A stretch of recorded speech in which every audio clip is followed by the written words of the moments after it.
Bonjour et bienvenue sur la chaîne Sadaka Diwali Oracle.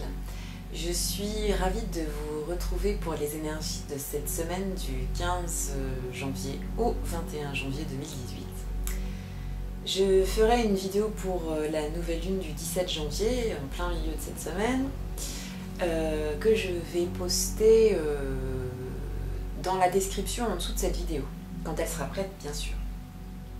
Alors pour le moment, donc, je me suis appuyée sur une carte en fait de l'oracle que je suis en train de dessiner, qui est en fait la 15e carte sur laquelle je me penche là depuis quand même quelques mois. J'avance lentement mais sûrement. Bon, elle n'est pas tout à fait terminée, mais ça c'est pas ce qui importe. En fait, c'est que pendant que j'ai fait le tirage, je suis tombée sur l'arcane du diable, qui est la 15e carte en fait du tarot traditionnel en fait. Je vais y arriver, hein, du tarot quoi. En l'occurrence ici du tarot médiéval de Scapini, voilà. Et donc ça a fait écho en fait pour moi, donc je me suis dit, au lieu de prendre une carte d'un autre oracle, j'ai décidé de prendre cette carte que je suis en train sur laquelle je travaille actuellement. Donc je vous parlerai en fait de ce qu'elle symbolise à la fin de ce tirage. Voilà. Alors, ici nous avons le pape qui vous représente, qui symbolise en fait les énergies, l'énergie dans laquelle en fait vous allez entamer votre semaine. Je sais pas comment, voilà, on va dire que comme ça c'est ce qu'il y a de mieux, hein, on va dire ça. Et elle est accompagnée de la carte de la guérison avec le tarot zen d'Osho.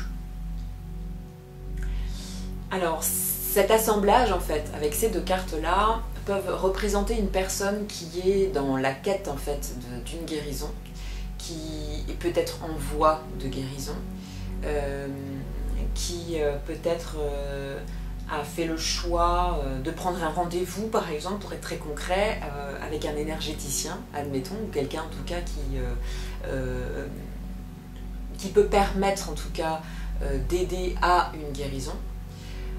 Il peut s'agir d'une lecture qui peut vous aider à comprendre des choses et à rentrer dans un processus de guérison.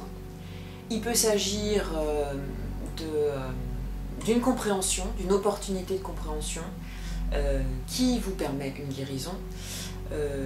En tout cas, il y a vraiment ce rapport avec le pape de recevoir quelque chose, de recevoir une information, de recevoir un soin, de recevoir en tout cas quelque chose qu'on pourrait imaginer, qu'on pourrait dire être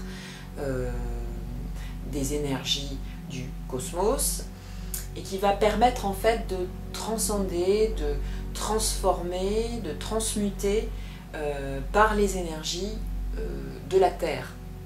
Donc c'est en ça en fait que nous avons une opportunité de guérison, comme l'indique la carte du pape, tel en fait un médium entre le ciel et la terre. Donc comme on est vraiment dans un état de réceptivité qui peut apporter la guérison. La carte du pape me fait également penser, et me fait toujours penser à Ho'oponopono. Je ne sais pas si vous connaissez ce mantra hawaïen. Je suis désolée, je te demande pardon, je t'aime, je te remercie. Il y a un super livre de Luc Baudin qui évoque, je crois que j'en ai déjà parlé dans une précédente ou dans de précédentes vidéos. C'est vraiment un mantra que j'ai utilisé dans de nombreuses situations et qui m'a véritablement aidée. Après, il n'y a qu'en expérimentant qu'on peut savoir si les choses nous correspondent ou pas. Voilà, donc c'est un petit peu, on va dire, le thème en fait de votre semaine, et puis éventuellement votre positionnement par rapport à cette semaine-là, qui donc pour moi offre une grande opportunité de guérison, ou que vous allez vous offrir cette grande opportunité de guérison. C'est pas du tout si vous avez fait, voilà, comme ça, hein, c'est bien comme ça. C'est parce que j'ai mis un cristal en dessous, mais il n'est pas très droit. Donc, du coup, voilà, on fait ce qu'on peut. Hein. Alors ensuite, nous avons la carte de la roue de la fortune qui va évoquer en fait les énergies. C'est pas possible, c'est pas droit, j'aime pas ça. Voilà. Mais là non plus, c'est pas droit. Il va falloir que je m'y fasse. Donc, les énergies en fait porteuses de cette semaine sont représentées par la roue de la fortune. Ça veut dire qu'en fait, les changements qui vont apparaître dans votre vie, les opportunités qui vont apparaître, vont être vraiment bénéfiques pour vous. Donc il peut s'agir d'une rencontre que vous allez faire cette semaine, il peut s'agir d'une offre de travail, il peut s'agir d'un changement, ça peut être un déménagement, ça peut être tout type de changement qui va être en action cette semaine, est à voir de façon bénéfique, est une opportunité. Donc c'est vraiment important de le voir en tout cas de cette manière-là. Et dans ce qui est pas forcément très conscientisé, visiblement, avec la carte de l'intensité, on a dans l'idée en fait que c'est comme si vous aviez inconsciemment peut-être, hein, bah oui, inconsciemment, pas peut-être parce que c'est en tout cas elle est positionnée dans cette symbolique en tout cas de l'inconscient, vous avez choisi un cap. Et il n'y a plus rien qui peut vous arrêter. À partir du moment où vous avez posé une intention, vous avez posé un objectif, ça va vous y emmener. Donc, soit il est important de veiller à ce que l'intention, l'objectif ait été posé de façon consciente, auquel cas, eh bien, c'est votre inconscient qui va vous y amener, qui va vous emmener dans cette direction. Si l'intention n'a pas été posée en conscience et qu'il s'agit plutôt de vieux schémas, mais c'est pas du tout ce que ça me dit là maintenant, mais bon je le dis quand même, si ça n'a pas été posé avec conscience, bah, du coup ça va vous emmener inconsciemment vers une intention inconsciente. Ce sera forcément une opportunité à la fin du compte, parce que ce sera pour mettre en lumière quelque chose et vous donner une opportunité de guérison. Mais c'est pas du tout ce que, pour le moment, moi je retire du tirage. Là, pour le moment, je vois plutôt quelque chose qui a été posé en conscience, une intention, un ou des objectifs, hein, c'est pas obligé que ce soit qu'un seul objectif, et en tout cas, ça vous emmène dans une direction et vous y allez envers et contre tout. Et c'est comme si vous aviez établi votre programme et que votre cerveau, qui est un véritable ordinateur, votre corps qui est rempli en fait de... comment dire, j'ai le mot baromètre qui me vient, mais c'est pas, là c'est pas baromètre que je vais utiliser, c'est un autre mot. Votre corps qui va vous donner des indications, des panneaux indicateurs finalement, et bien tout ça va être au service de cette intention, de ces objectifs. Donc il y a vraiment cette idée où ça fuse, ça fonce, ça va dans la direction, quoi. Et il n'y a vraiment rien dans cette carte qui montre qu'on peut vous arrêter, quoi. Vous avez pris une décision et vous y allez, quoi. Non, vraiment. Et donc tout ce qui va apparaître comme opportunité, comme chance, comme rencontre, comme changement, va être vraiment porteur et vraiment bénéfique pour vous cette semaine. Alors, très vite à mon avis, vous allez commencer à soit recevoir, comment dire,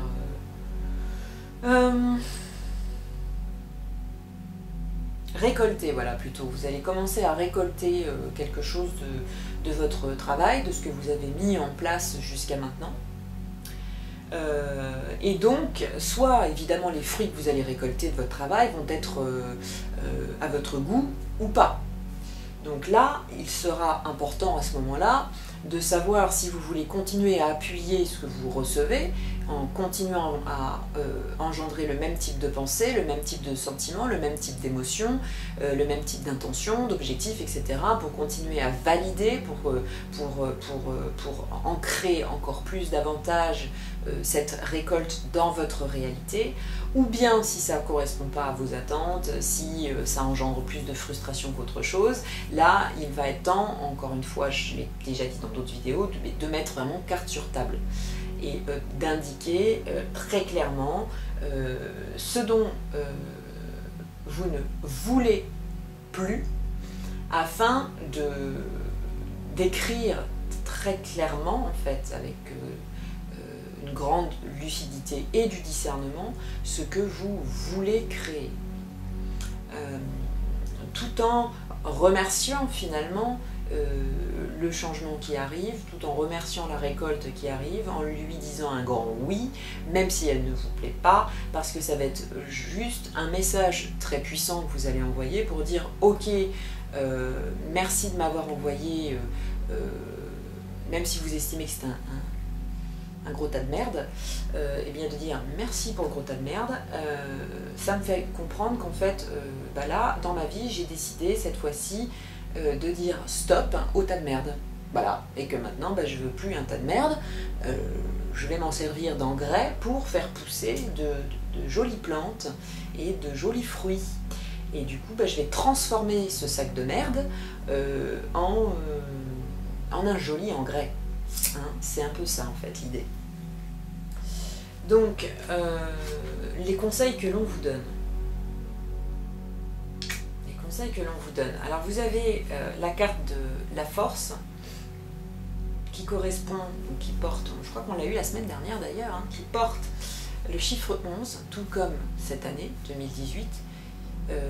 2 plus 0 plus 1 plus 8, ça fait 11. Donc c'est une année 11. Et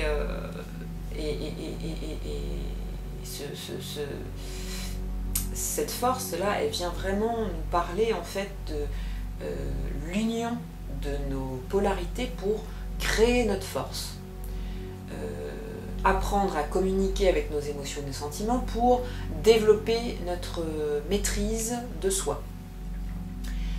Pour apprendre à nous diriger là où on a vraiment envie d'aller et non pas à être ballotté contre vents et marées et submergé par nos émotions. Et cette carte de la force est accompagnée de la carte du pendu. Donc, si vous rencontrez des blocages, eh bien, comment dire, si vous rencontrez des blocages, on vous conseille peut-être à un moment donné de faire un arrêt sur image, en fait. Un arrêt sur image et d'analyser les sentiments, les émotions, les pensées qui se cachent derrière, pour apprendre justement à vous délester des pensées, des émotions et des sentiments qui alourdissent en fait la situation. Alors, vous allez me dire, c'est plus facile à dire qu'à faire, et je vous répondrai, évidemment. À cela, ça ne veut pas dire qu'il n'y a pas d'outils, il n'y a pas de technique pour petit à petit en fait rentrer en fait dans ce travail en fait. Et c'est là où intervient pour moi cette carte de la solitude qui correspond à l'ermite avec le tarot traditionnel, qui porte aussi le chiffre 9, qui pour moi symbolise, enfin pas pour moi, mais qui globalement on va dire symbolise la fin d'un cycle, et qui ici en fait pour moi évoque le fait d'aller plonger en fait dans notre obscurité, dans l'ombre, pour justement aller y chercher la lumière. Donc ça me fait écho également aux premières cartes qu'on a eues par rapport au thème de cette semaine, qui est le thème de la guérison. Parce que pour aller, par exemple, guérir une tension, une douleur physique, eh bien, dans cette civilisation, on va dire, on va nous sortir un petit Doliprane, on va nous sortir un petit médicament, et puis on va endormir la douleur, et puis on va faire comme si c'était passé, et puis on va laisser couler, et au bout d'un moment, cette douleur, cette tension, elle va revenir à un autre endroit, d'une autre manière. Parce qu'il y a quelque chose à y comprendre. Et là, en fait, c'est en train de nous dire, avec ces 3 cartes réunies, que pour le moment, on vous demande d'aller à la recherche dans vos propres profondeurs, dans votre propre zone abyssale, on va dire, eh bien, aller à la recherche de ce que telle douleur a à vous dire, de ce que telle frustration vient mettre en lumière, de ce que telle ou telle émotion est en train de vous dire. Mais comment dire? À la fois, c'est en train de vous dire que vous êtes seul à pouvoir trouver votre solution, que quelque part, rien ne sert d'aller la chercher auprès d'autrui. Cela dit, avec le pendu, ça peut aussi vouloir nous dire que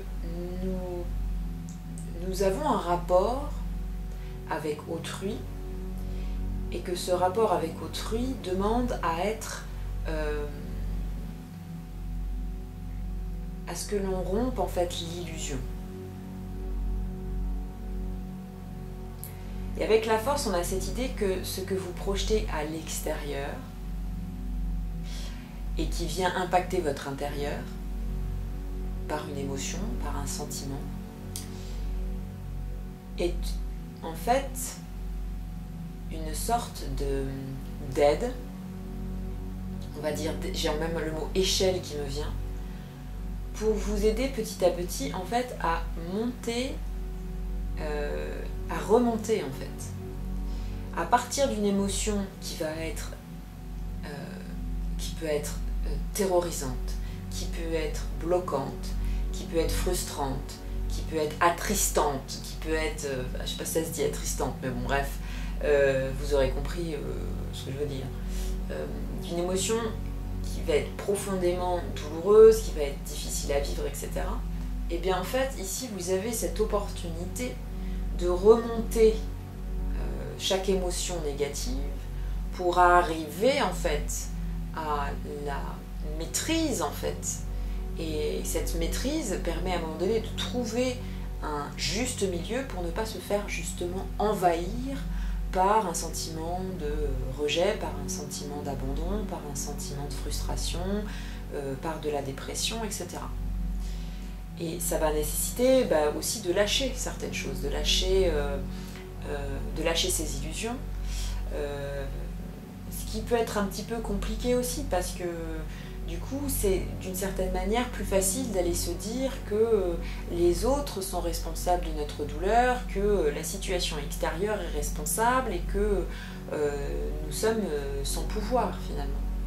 Alors là, d'une certaine manière, ça demande, ces trois cartes associées les unes avec les autres, nous demandent de reprendre notre pouvoir, un pouvoir qui est d'abord d'analyse pour apporter du discernement et de la clarté pour définir très clairement eh bien, quelles sont nos zones, pardon, je vais y arriver, quelles sont nos zones, oui c'est ça, nos zones d'ombre.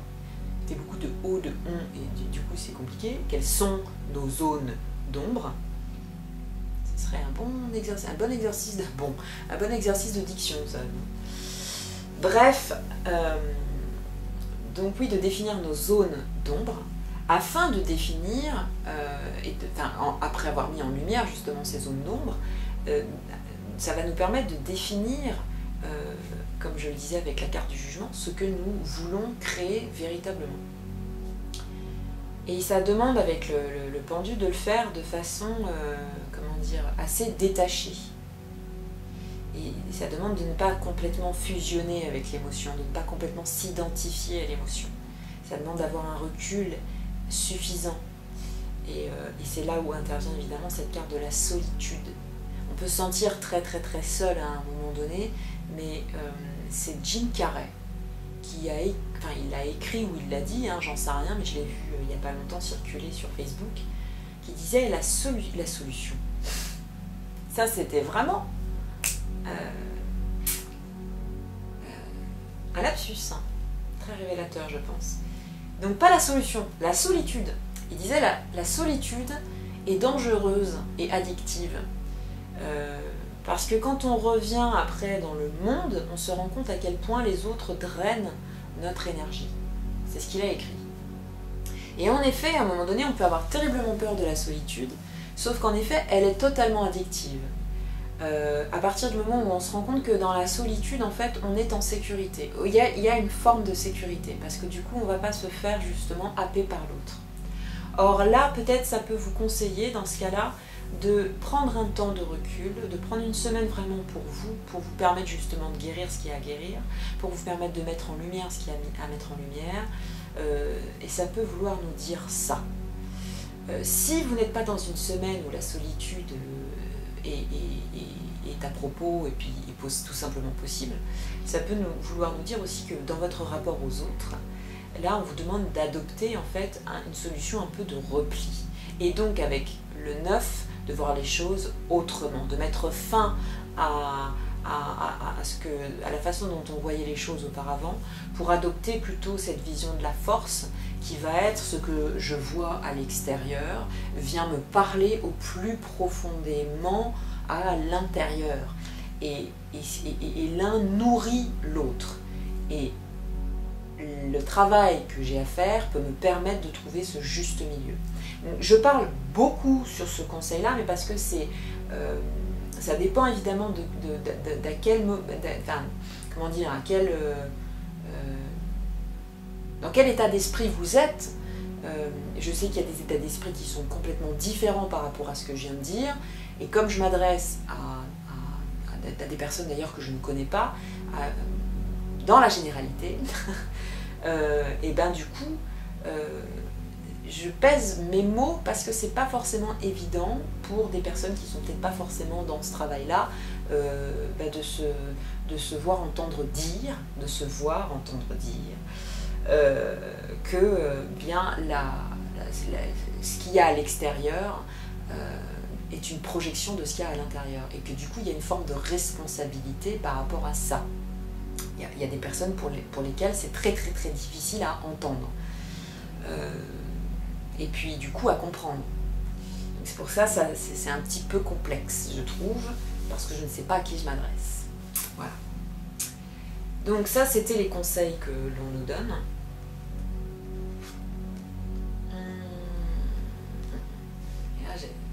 C'est la fameuse carte qui m'a fait donc dire d'utiliser celle sur laquelle je travaille actuellement, qui est l'arcane du diable. Et ce qui ne me plaît pas ici, c'est qu'elle n'est pas située dans un endroit très porteur, justement. Elle est plutôt située dans un endroit qui peut nous handicaper.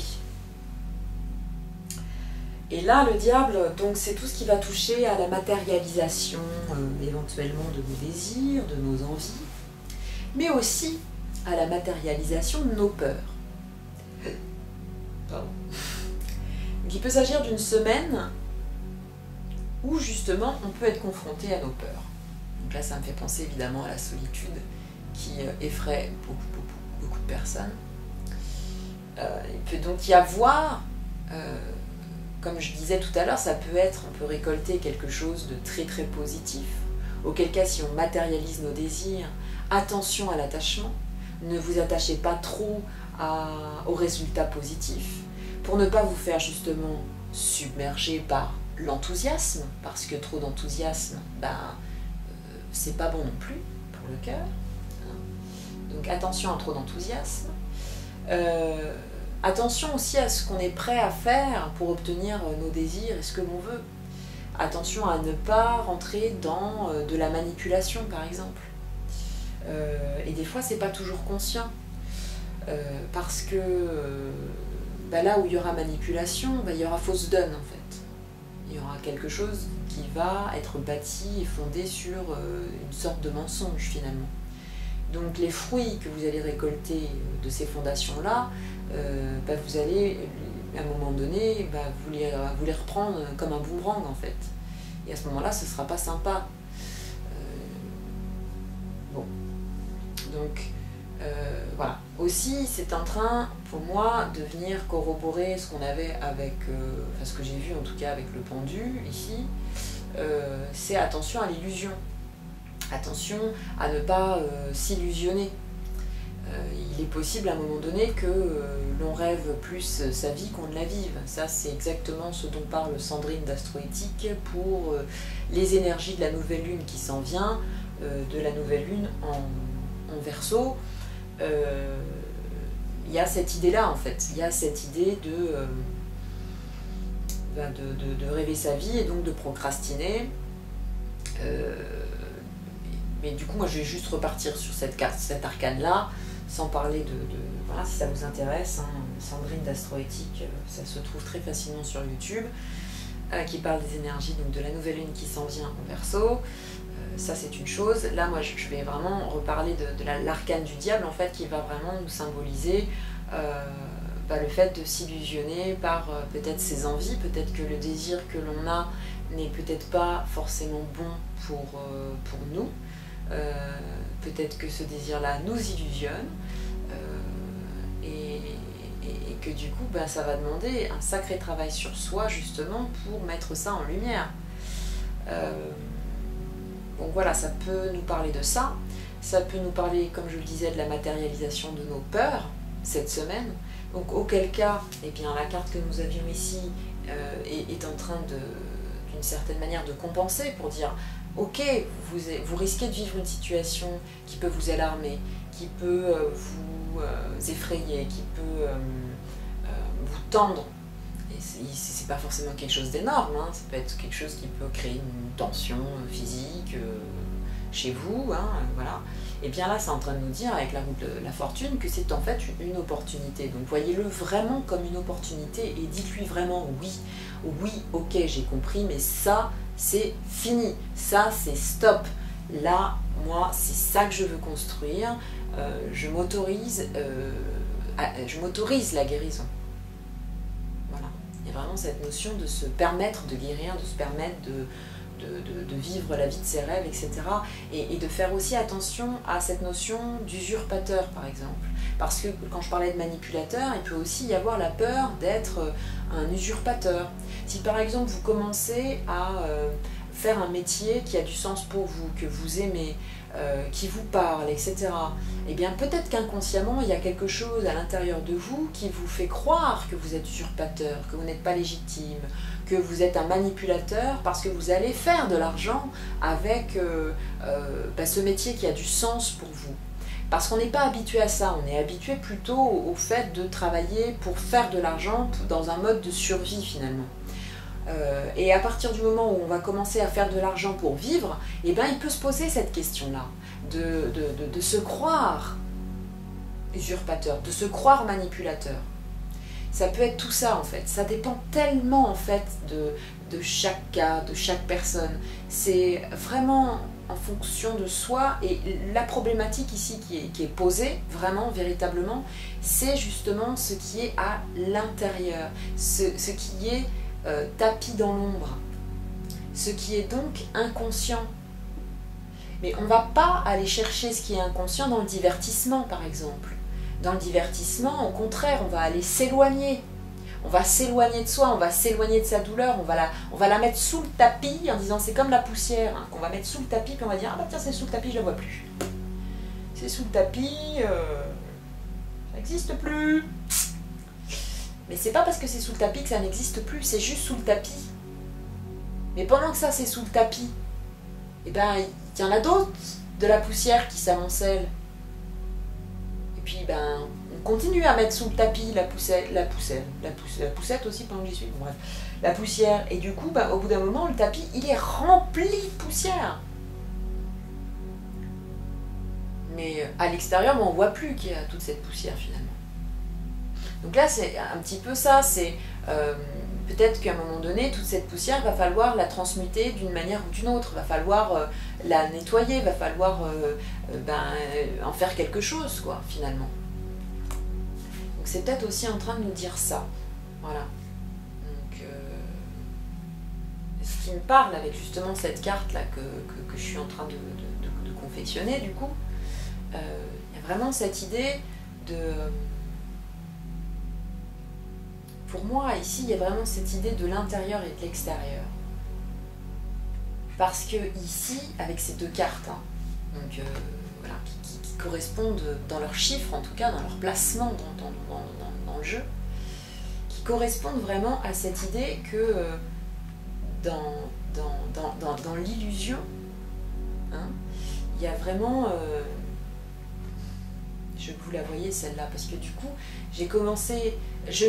à la base, je dessine totalement de façon intuitive et instinctive. Il n'y a pas du tout de... jamais je me dis, bah tiens, je vais faire ça. C'est un dessin qui apparaît par lui-même, de par lui-même. Donc là, ce qui m'a étonnée moi-même, c'est qu'en fait, il y a un cercle, mais ce cercle-là, du coup, il n'est pas en apparence complet. C'est comme si soit, on pourrait imaginer qu'il manque un bout, soit il est complété, mais avec une autre énergie, d'une autre manière. D'une manière qui se confond, qui se fond, qui commence tout du moins à se fondre.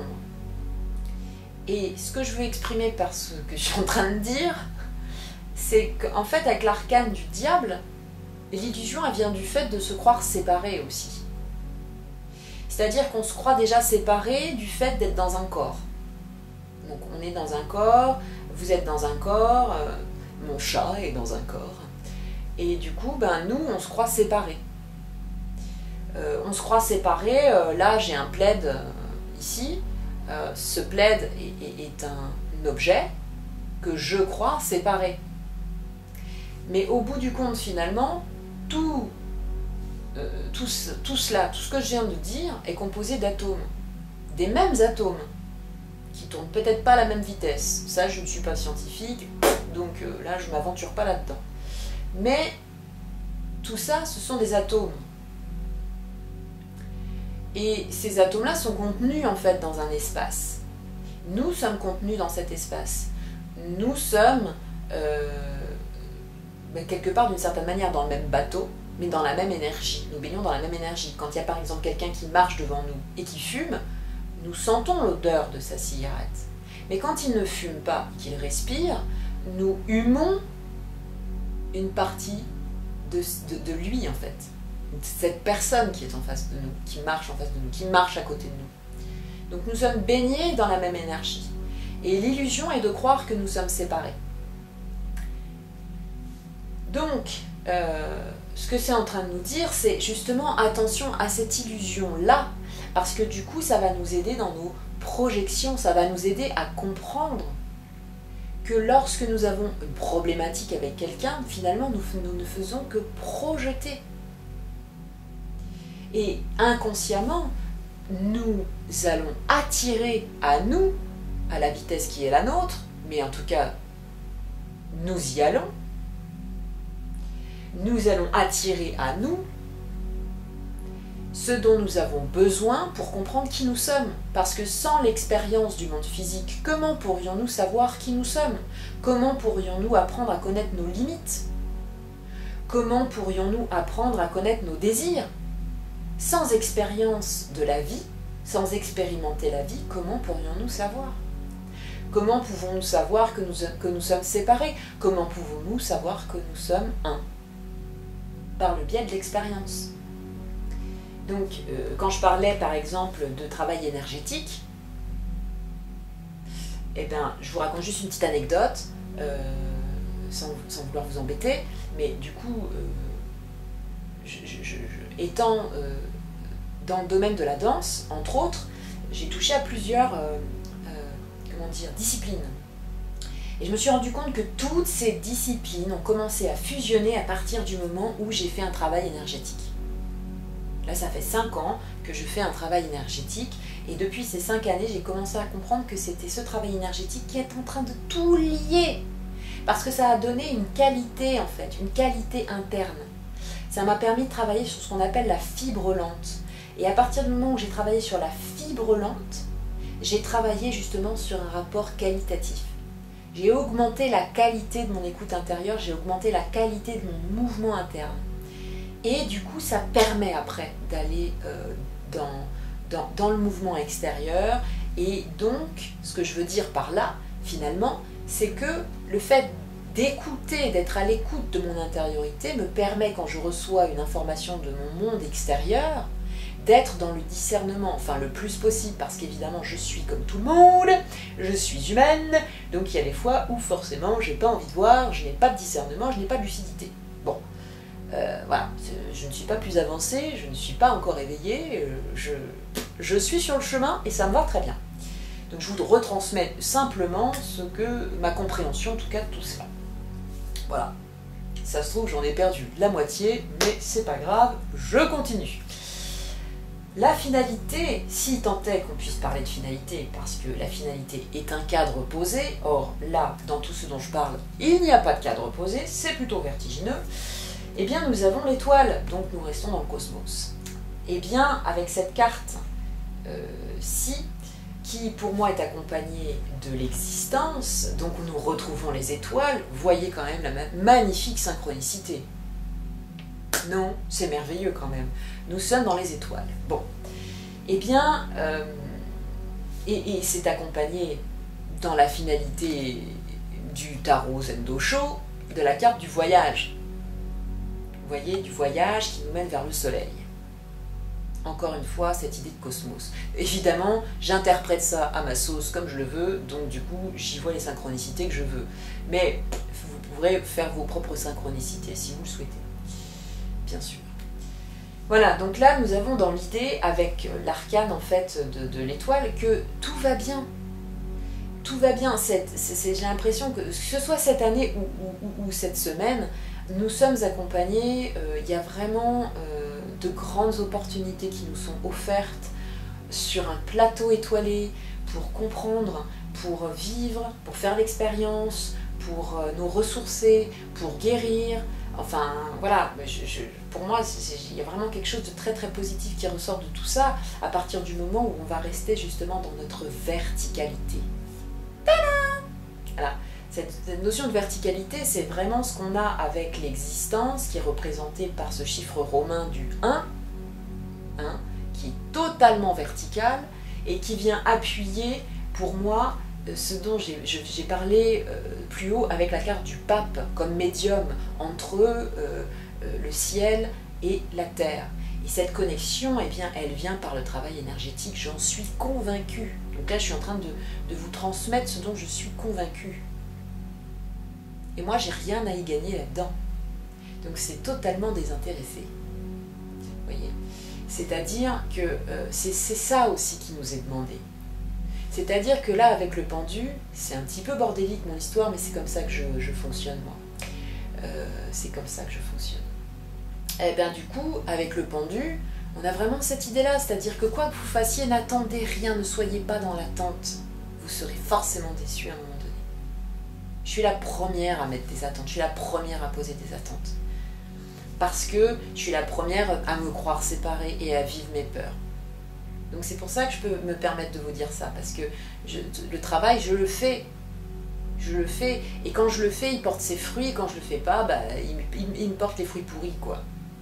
Mais je suis là, je joue le jeu, je fais ok, là j'ai un bruit. Je peux vous dire que dans ma vie, des sacs de merde, j'en ai eu un. Et j'en ai eu dès le départ. Donc je sais de quoi je parle. Donc à un moment donné, ça, moi je suis totalement ok avec ça, surtout qu'en plus j'habite au numéro 11. Donc le chiffre 11 est quelque chose qui me poursuit et j'en fais véritablement l'expérience. Je suis pas en train de vous dire un truc dont je fais pas l'expérience. Et donc c'est quelque part justement de jouer le jeu de faire l'expérience de l'existence. Je fais l'expérience de l'existence. Et à partir du moment où je fais l'expérience de l'existence et que je comprends justement les lois universelles, si je peux dire, du cosmos, tout en étant évidemment à mon endroit de mon chemin, attention, hein, je le précise bien, et je suis mon propre guide, et je vous souhaite être votre propre guide, c'est très important. À ce stade-là, regardez ces deux femmes, elles sont, il y en a une qui est sur une feuille de lotus et qui est nue face à l'univers, face au ciel étoilé, et il y a l'autre qui est dans sa nudité également et qui est en train de déverser les cruches dans l'eau. Donc il y a le lotus, il est relié évidemment au marécage, il sort de la boue en fait, il a fleuri d'un endroit boueux, d'un endroit sombre, et il arrive vers quelque chose de magnifique, de lumineux, d'intense, de beau. Donc il y a Buvez en conscience aussi, c'est ce qui me vient. À chaque fois que vous allez boire de l'eau, buvez en conscience. Imaginez que vous envoyez à vos cellules une énergie réparatrice, régénératrice. Sentez véritablement l'eau qui va circuler jusqu'à vos organes. Et puis faites un petit coucou à vos organes de temps à autre. Moi, des fois, c'est ce que je me dis. Avec tout ce que tu leur as donné comme aliment dégueulasse, je veux dire. Puisque, voilà, j'en ai bouffé du Nutella et du Dragibus dans ma jeunesse. J'en ai mangé énormément. Donc à un moment donné, je demande pardon à mon foie, quoi. Et à mon pancréas. Puis je les remercie aussi, tous mes organes, de fonctionner. Et je veux dire, à un moment donné, c'est rentrer dans un autre rapport de soi à soi. Il y a une forme de vulnérabilité là-dedans. Et le monde dans lequel on vit, jusqu'à présent, il n'aimait pas trop la vulnérabilité. La vulnérabilité, c'est pas glamour, quoi. Sauf que c'est là-dedans qu'on va trouver notre puissance, finalement. Enfin, c'est ce que je comprends. Tout du moins, c'est ce que je comprends. Voilà, donc il y a quand même quelque chose de très... Il y a de la chance. Hein. Il y a quand même vachement de chance. Hein. Là, c'est en train de nous dire qu'on n'est pas tout seul. Hein. Et on est un. Là, ça y est, ça vient de me revenir. Le un, là. Nous sommes tous un. On sort de l'illusion. On est tous dans le même bateau, les gars, les meufs. Quand on fait ce travail-là, on va tous... Enfin, on crée vraiment cet égrégore là, en fait. On est en train de la créer. Voilà. Donc pour finir, je vous dirais bon voyage, si tant est que le changement soit un déménagement, un voyage ou autre. Sinon, ben voilà, on est en train de faire le voyage, et là, pour moi, je vois que le soleil, quoi. On est en train de faire un voyage qui est lumineux, qui est magnifique, parce qu'à partir du moment où on va voir les choses de cette manière-là, avec ce regard-là, ben on va changer le monde. C'est ça, changer le monde. C'est ça dont parlait Gandhi, je crois, c'est que la façon dont moi j'expérimente ma vie et le fait que je vous le partage, qui que je sois, peu importe qui que je sois, je vous partage mon expérience, vous la prenez pas, elle vous parle pas. Finalement, en fait, ce partage-là, le partage de mon voyage intérieur, peut aider le voyage d'autres personnes, peut contribuer au voyage d'autres personnes, et mon changement peut opérer du changement à la fois chez vous et dans le monde. Et qu'à partir du moment où c'est fait avec désintéressement pour le bien de tous, eh ben, il n'y a rien à craindre en fait, finalement. Tout ça, c'est qu'une illusion. C'est du vent. C'est... Voilà. Voilà, c'est pas pareil. J'y arrive beaucoup moins de ma gauche. C'est pas grave. Voilà. Bah écoutez, je vous remercie de m'avoir suivi. C'était un petit peu fifou, comme d'habitude. Bah, je mettrai donc la vidéo quand elle sera prête que je vais faire là pour les énergies de la nouvelle lune du 17 janvier. Alors j'ai une amie qui m'a dit que c'était pas vraiment, on pouvait pas appeler ça nouvelle lune, mais que il fallait que c'était plus avantageux, allons dire, d'appeler ça lune noire, parce que la lune était noire et qu'elle n'était pas nouvelle à ce moment-là, mais qu'elle était nouvelle au moment où elle monte en fait. Donc en gros 2 jours après, quoi. Et c'est là en effet où Sandrine d'Astroéthique nous incite à poser nos vœux de nouvelle lune plutôt que de les poser en lune noire. Et en lune noire, finalement, il est plus intéressant de faire des petits bonhommes allumettes, de faire des petits rituels pour justement laisser partir l'illusion. Voilà. Partir l'illusion. Laisser fusionner dans l'union au grand tout. Voilà. Je vous remercie de m'avoir suivi. Je vous souhaite une très très belle semaine. Merci beaucoup pour vos commentaires. Merci pour vos mails qui me touchent et qui me vont vraiment droit au cœur. Ça fait vraiment plaisir, quoi. Voilà, ça me touche beaucoup. Voilà, donc merci, très belle semaine à vous et je vous dis à très bientôt.